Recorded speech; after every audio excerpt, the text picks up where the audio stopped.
Omelette மிளகு குழம்பு எப்படி வைக்கலான்னு பார்க்கலாமா? இதுக்கு ஒரு பாத்திரத்தில் 2 டேபிள் ஸ்பூன் ஆயில் சேர்த்துக்கோங்க.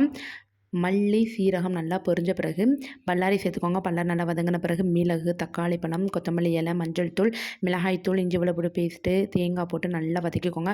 வதக்கி ஆற வச்ச அப்புறம் நல்லா அரைச்சி எடுத்துக்கோங்க. 3 டேபிள் ஸ்பூன் ஆயில் சேர்த்துக்கோங்க. கடுகு, சீரகம் நல்லா பொரிஞ்ச பிறகு கருவேப்பிலை சேர்த்துக்கோங்க. 2, 3 சின்ன வெங்காயத்தை பொடிசாக கட் பண்ணி நல்லா வதங்கின பிறகு நம்ம அரைச்சி வச்ச கலவையை சேர்த்து கொஞ்சம் தண்ணி ஊற்றி கொதிக்க வச்சு எடுத்துக்கோங்க.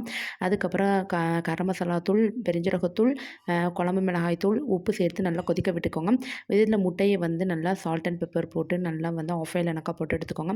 இப்போ கொதிக்கிற குழம்புல நம்ம இதை போட்டு ஒரு 2 நிமிஷம் குக் பண்ணி எடுத்துட்டோம்னா சூப்பரான ஆம்லேட் மிளகு குழம்பு ரெடி ஆயிடும்.